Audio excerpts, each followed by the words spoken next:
আসসালামু আলাইকুম রহমতুল্লাহি ওবরকাতুহু। প্রিয় বন্ধুগণ, চোখের জ্যোতি বাড়ানোর দোয়া, এই দোয়াটি আমল করলে চোখের জ্যোতি বেড়ে যাবে, চোখের সমস্ত রোগ ভালো হয়ে যাবে এবং চোখের কোনো সমস্যা থাকলে ইনশাল্লাহ এই দোয়াটির মাধ্যমে সমাধান করা যাবে এবং এই দোয়াটি দিয়ে আল্লাহর রহমতে চোখের পানি পড়া বন্ধ হয়ে যাবে। শুধু তাই নয় বন্ধুরা, এই দোয়াটি আমল করলে ইনশাআল্লাহ আপনার দরিদ্রতাও দূর হয়ে যাবে। বন্ধুরা, এর আগে বলতে চাই, আমার চ্যানেল সাইফুল দোয়া মিডিয়া এই পর্যন্ত যারা সাবস্ক্রাইব করেছেন সকলকে অসংখ্য অসংখ্য ধন্যবাদ জানাই।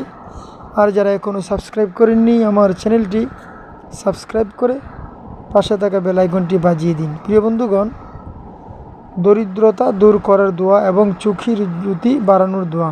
আপনারা অবশ্যই জানেন, আমাদের অনেকের যখন বয়স কম বেশি হয় তখনই চোখের পাওয়ার কমতে থাকে, চোখের জ্যোতি কমতে থাকে।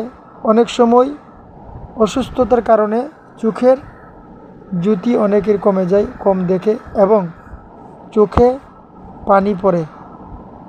প্রিয় বন্ধুগণ, যদি আপনাদের মাঝে কোনো ব্যক্তির ঠিক এইভাবে চোখে দিয়ে পানি পড়ে, চোখ লাল হয়ে যায়, চোখ জ্বালাপোড়া করে, এরকম অনেক মানুষ আছে। এরকম যদি হয় তাহলে আপনারা আর দেরি নয়, ইনশাআল্লাহ আল্লাহ রাব্বুল আলামিনের একটি নাম রয়েছে, যেই নামটি হচ্ছে ইয়া শাকুরু।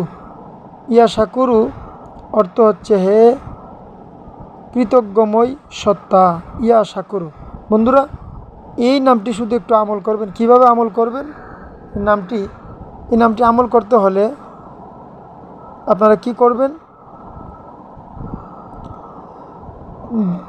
যে কোনো ব্যক্তির চোখের জ্যোতি কমে যায় এবং কমে গিয়ে থাকে, সে প্রতিদিন ইয়া শাকুরু 41 বার পাঠ করবে।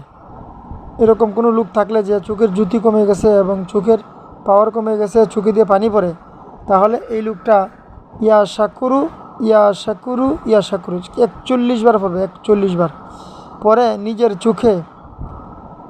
মুখের 41 বার পরে মুখ থেকে একটু লালা আঙ্গুলের মধ্যে লাগিয়ে, থুতু আঙ্গুলে লাগিয়ে চোখের মধ্যে লাগাবে, চোখের ভিতরে থুতুটুকু লাগিয়ে দিবে। দুই আঙ্গুল দিয়ে দুই চোখের মধ্যে একটু থুতু লাগিয়ে দিবে।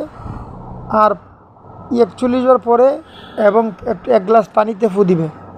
পানিতে ফু দিয়ে ওই পানিটা পান করবে। ইনশাআল্লাহ আল্লাহর রহমতে তার চোখের মধ্যে আর কোনো রোগ থাকবে না, সুস্থ হয়ে যাবে ইনশাআল্লাহ। বন্ধুরা, শুধু তাই নয়, কোনো ব্যক্তি যদি দরিদ্র হয়, গরিব, অসহায়, ইনকাম টাকা পয়সা কম, দোকানে বেচা কিনা নাই, তাহলে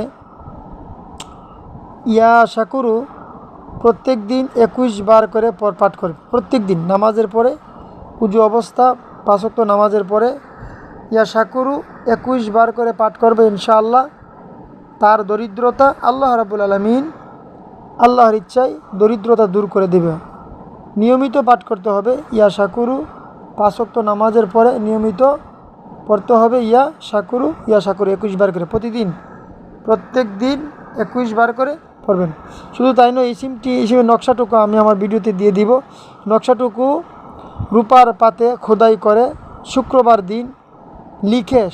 দিন হাতে পুরুষ হইলে ডাইন হাতে, মহিলাদের বাম হাতে বেঁধে রাখলে আল্লাহর রহমতে গায়েব থেকে জীবিকা অর্জন হবে ইনশাআল্লাহ।